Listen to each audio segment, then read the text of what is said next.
على رسوله الكريم أما بعد فأعوذ بالله من الشيطان الرجيم بسم الله الرحمن الرحيم يا أيها الذين آمنوا كتب عليكم الصيام كما كتب على الذين من قبلكم لعلكم تتقون۔ اللہ تبارک و تعالی اپنے کلام عظیم میں ارشاد فرما رہا ہے، اے ایمان والو، تمہارے اوپر روزے فرض کیے گئے جیسے تم سے پہلے لوگوں پر یہ روزے فرض کیے گئے تھے، تاکہ تم متقی اور پرہیزگار بن جاؤ۔ اللہ تبارک و تعالی نے اسلام کے اندر 5 چیزوں کو اہم رکن قرار دیا ہے۔ سب سے پہلا بنیادی رکن تو یہ ہے کہ ہمارے اندر مضبوط ایمان ہو اور یہ یقین ہو کہ اللہ کے سوا کوئی عبادت کے لائق نہیں اور محمد صلی اللہ علیہ وسلم یقیناً اللہ کے رسول۔ جو کلمہ ہم پڑھتے ہیں اس کا یہی مطلب ہے، لا الہ الا اللہ محمد الرسول اللہ، کہ اللہ کے سوا کوئی عبادت کے لائق نہیں اور محمد صلی اللہ علیہ وسلم اللہ کے رسول۔ یہ ہمارے اسلام کا سب سے پہلا بنیادی رکن ہے۔ ایمان ہے تو سب عمل مقبول ہو سکتے ہیں، اور ایمان نہیں ہے تو کتنی محنت کر لے آدمی، وہ ساری محنت اس کی رائے گاں اور بیکار جانے والی۔ پھر اس کے بعد اسلام کا سب سے اہم رکن ہے نماز۔ 5 وقت کی نماز اللہ تعالیٰ نے ہر ایمان والے عاقل و بالغ پر فرض کی ہے، چاہے وہ مرد ہو یا عورت۔ نماز کے بعد جب رمضان المبارک کا مہینہ آئے تو اس مہینے کے اللہ نے روزے فرض کیے، یہ تیسرا اسلام کا رکن ہے۔ پھر اللہ تعالیٰ نے جس کو مالدار بنایا ہے وہ اپنے مال میں سے حساب لگا کر زکوٰۃ ادا کرے، اگر وہ صاحب نصاب ہے 2.5% کے حساب سے، ہر 100 روپے میں سے 2.5 روپے، 1 لاکھ میں سے 2.5 ہزار، 1 کروڑ ہے تو 2.5 لاکھ، یہ 2.5% ہر مسلمان کے مال میں جو صاحب نصاب ہے اللہ نے غریبوں کا حق رکھا ہے، اور فرمایا یہ مال جب تم غریبوں کو دیتے ہو تو اللہ اپنے دست قدرت میں پہلے لیتا ہے تم سے اور پھر وہ غریبوں کو تقسیم فرماتا ہے۔ جہاں جہاں تم اپنے ہاتھ سے غریب کے ہاتھ پر رکھتے ہو وہاں غریب کے ہاتھ کے آگے پہلے اللہ کا ہاتھ ہوتا ہے، تمہارے ہاتھ میں سے اللہ لیتا ہے اور پھر اللہ اپنے دست قدرت سے عطا فرماتا ہے، کیونکہ اللہ تعالیٰ نے فرمایا وَمَا مِن دَابَّةٍ فِي الْأَرْضِ إِلَّا عَلَى اللَّهِ رِزْقُهَا، زمین میں جتنے بھی چلنے پھرنے والے ہیں سب کی روزی اللہ کے ذمہ ہے، تو اللہ نے اپنے ذمہ لیا ہے، کس کو کہاں سے دلائے گا، کس کو کیسے کھلائے گا، کس کو کہاں سے عطا فرمائے گا، یہ اللہ جانتا ہے۔ تو اسلام کا چوتھا اہم رکن جو ہے وہ یہ زکوٰۃ ہے، اسے زکوٰۃ کہتے ہیں کہ اپنے مال میں سے حساب لگا کر 2.5% آدمی ادا کرے۔ 5واں اسلام کا رکن ہے حج، کہ اللہ نے اگر مالدار بنایا اور صحت بھی اس قابل ہے کہ مکہ مکرمہ اور مدینہ منورہ کا سفر آدمی آرام سے کر سکتا ہے، آ سکتا ہے، جا سکتا ہے، تو پھر اس کے اوپر اللہ نے حج فرض کیا۔ اور اگر مالدار تو ہے مگر طاقت اتنی نہیں ہے کہ وہ چل سکے، پھر سکے، جہاز میں بیٹھ سکے، تو پھر اللہ تعالیٰ نے اس کے اوپر سے حج کو ثابت کر دیا۔ اگر وہ اپنی طرف سے کسی کو کرانا چاہے تو کرا سکتا ہے کہ بھائی میں تو آنے جانے کے لائق نہیں ہوں مگر اللہ نے مجھے دولت مند بنایا ہے، کسی غریب کو بھیج دے، اللہ نے اس کے نصیب میں لکھا ہے تو غریبوں کے لیے یوں ذریعہ بنا دیتا اللہ تعالیٰ، انہیں حج کی توفیق عطا فرما دیتا۔ تو یہ 5واں اسلام کا رکن جو ہے یہ حج۔ اس میں سے اسلام کا یہ تیسرا رکن رمضان المبارک کا مہینہ انشاءاللہ عنقریب ہماری اور آپ کی زندگیوں میں آنے والا ہے۔ اس میں سب سے پہلا کام جب شعبان المعظم کی 29 تاریخ ہو جائے تو 29 تاریخ کا دن گزر کے چاند دیکھنے کی ذمہ داری ہے۔ حضرت عبداللہ ابن عمر رضی اللہ عنہ سے روایت ہے کہ حضور صلی اللہ علیہ وسلم نے ارشاد فرمایا کہ جب تک روزہ مت رکھنا جب تک کہ چاند دیکھ نہ لو، اور جب تک عید الفطر مت منانا جب تک کہ چاند دیکھ نہ لو۔ اور فرمایا اگر 29 تاریخ گزرنے کے بعد جو شام آ رہی ہے اس شام میں اگر ابر چھا جائے اور ابر کی وجہ سے چاند نظر نہ آ سکے اور کہیں پر بھی چاند کا ثبوت نہ ہو سکے تو پھر فرمایا 30 دن پورے کر، 30 دن پورے کر لو، پھر چاند نظر آئے یا نہ آئے 30 دن پورے کر کے جو اگلا دن آئے گا وہ نیا مہینہ شروع ہو جائے گا۔ اور اس کے لیے اسلام نے ایک قانون بھی رکھا کہ اگر مطلع صاف ہے 29 تاریخ کو تو پھر تو جب تک 2 یا 2 سے زیادہ آدمی رمضان کے چاند کی گواہی نہیں دے دیں گے اس وقت تک چاند کا ثبوت نہیں مانا جائے گا۔ اب چاہیں وہ گواہی اسی شہر کے رہنے والے دیکھ لیں اور وہ آ کر گواہی دے دیں، یا کسی اور شہر میں چاند دیکھا گیا ہو وہاں کے لوگوں نے اپنے قاضی کے سامنے اور جب وہاں پر جو ذمہ دار کمیٹی ہے اس کے سامنے گواہی دے دی تو پھر اس شہر کے لوگ قانون اسلام کے مطابق 2 آدمیوں کو بھیجیں گے اور اس کے ساتھ ایک اور بھیج دیں، چاہیں کم سے کم 2 آدمیوں کو تو بھیجے گا وہ قاضی یہاں کا اور کمیٹی کے لوگ، اور وہ وہاں کا پر جا کر ان عالموں سے یہ گواہی لیں گے کہ صاحب آپ کے پاس آ کر گواہی دے دی ہے آدمیوں نے، کہیں گے ہاں دے دی ہے، یا وہ لکھ کر دے گا اپنے کاغذ کے اوپر، اور وہ دونوں آ کر کہ یہ وہاں کے رہنے والوں نے، وہاں کی کمیٹی نے، وہاں کے ذمہ دار عالم نے یہ خط میں لکھ کر بھیجا ہے کہ ہاں یہاں پر چاند ہو گیا ہے شرعی ثبوت کے ساتھ، تو پھر اس دوسرے شہر کا جہاں پر چاند ظاہر نہیں ہوا اور نہیں دکھا تو وہ بھی اعلان کر دے۔ اور اگر ابر تھا آسمان کے اوپر تو پھر اگر ایک آدمی نے بھی دیکھ لیا جلدی میں اور پھر ابر آ گیا تو ایک آدمی بھی آ کر اگر گواہی دے دے تو اس کا ثبوت مان لیا جائے گا امام اعظم ابو حنیفہ رحمۃ اللہ علیہ کے نزدیک، مگر عادل آدمی ہونا چاہیے۔ اب عدالت عمل تو کسی کو پتہ نہیں چلتا ہے کہ کس کے اچھے ہیں کس کے برے ہیں۔ اب عدالت جو ہے داڑھی سے مانی جاتی ہے زیادہ تر کہ بھائی داڑھی ہے تو یہ عادل ہے اور داڑھی نہیں ہے تو عادل نہیں۔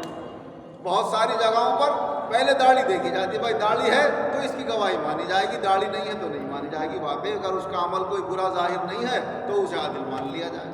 اور اگر داڑھی بھی ہے لیکن اس کا جھوٹ ثابت ہے، جھوٹ بہت بولتا ہے، لوگوں کے مال مارے بیٹھا ہوا ہے، سود کا لین دین کرتا ہے، کوئی حرام کام کرتا ہے تو وہ بھی فاسق ہے چاہے کتنی لمبی داڑھی رکھے۔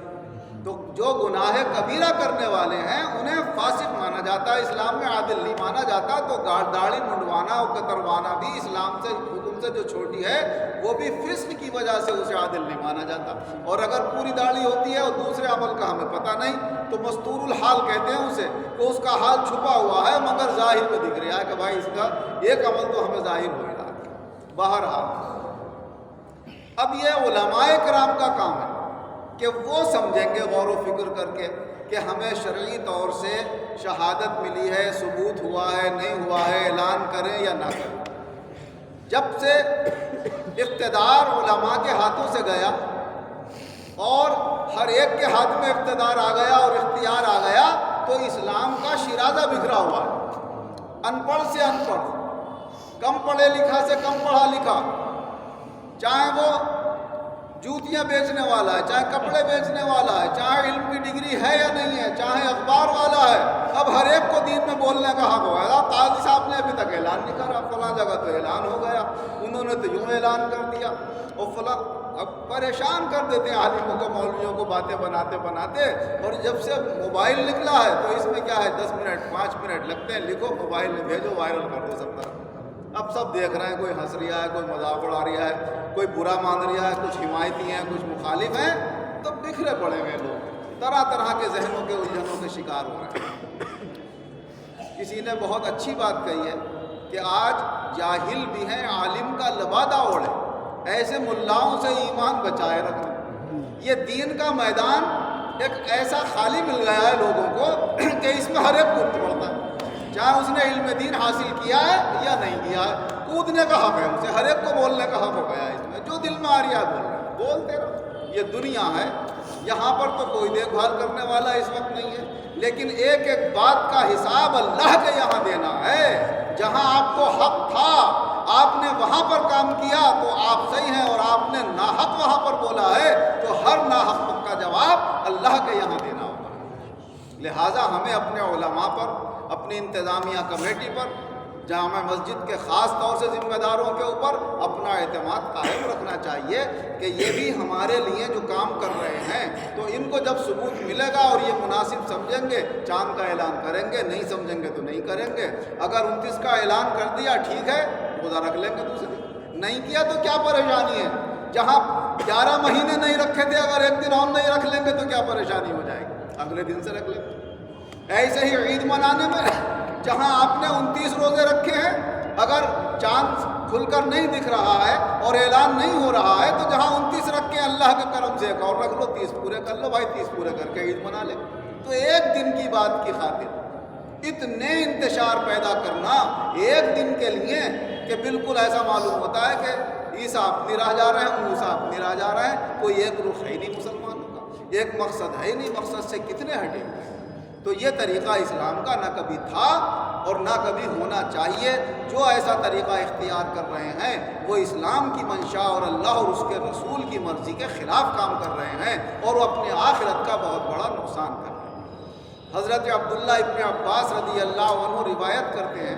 کہ حضور صلی اللہ علیہ وسلم کی خدمت میں ایک شخص حاضر ہوئے، 29 کا چاند کسی کو نظر نہیں آیا تھا۔ انہوں نے آ کر کہا یا رسول اللہ رمضان کا 29 کا چاند میں نے دیکھ لیا۔ تو حضور صلی اللہ علیہ وسلم نے فرمایا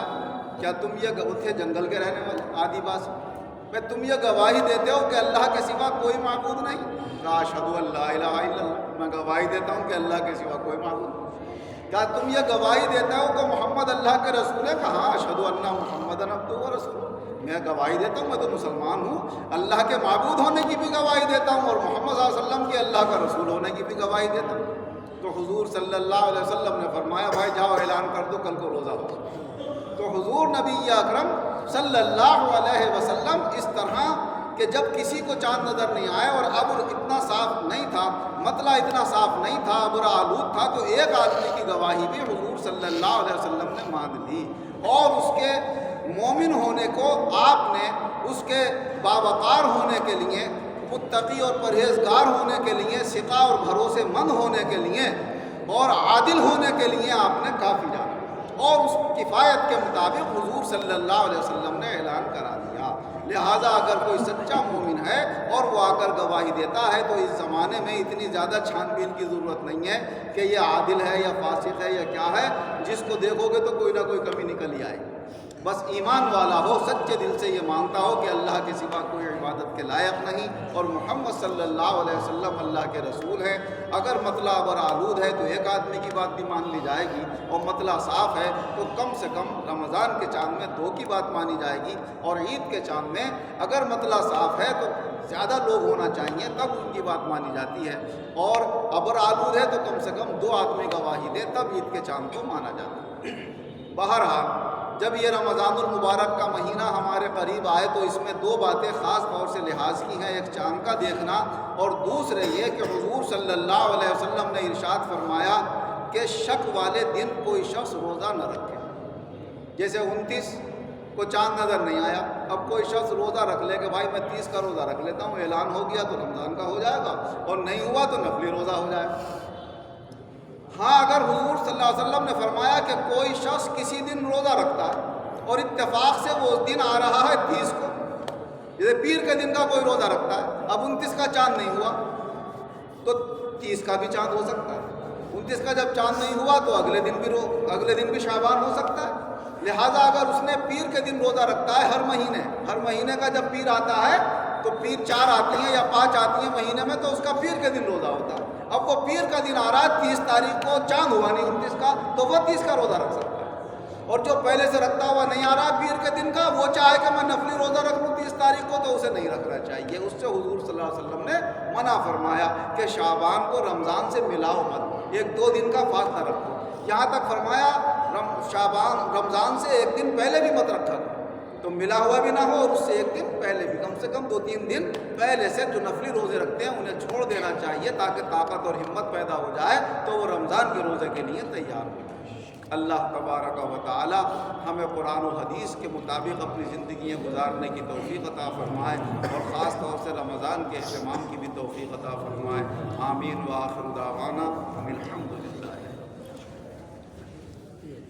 الحمد للہ رب العالمین والعاقبۃ للمتقین والصلاة والسلام علی خیر خلقہ محمد وآلہ واصحابہ اجمعین۔ اے اللہ ہمارے گناہوں کو معاف فرما، آئندہ گناہوں سے بچنے کی توفیق عطا فرما، مسلمانوں کو عقل سلیم اور ہوش عطا فرما، اپنے رہبروں پر اعتماد اور بھروسہ کرنے کی توفیق عطا فرما، اور رہبروں کو بھی قوم کو صحیح راستہ دکھانے کی توفیق عطا فرما، ہمارے ایمانوں میں مضبوطی پیدا فرما، نیتوں کو درست فرما، اعمال خیر کی توفیق عطا فرما، دین بھی بہتر بنا، دنیا بھی بہتر بنا۔ اے اللہ اپنے ذات و صفات پر، اپنے رسول صلی اللہ علیہ وسلم کے ذات و صفات پر، اپنے دین پر ہمارا کامل یقین و ایمان قائم رکھ، اسی ایمان کے ساتھ ہمیں زندہ رکھ، اسی ایمان کے ساتھ بآسانی ہمارا خاتمہ فرما، اسی ایمان کے ساتھ آخرت میں اپنے مقبول بندوں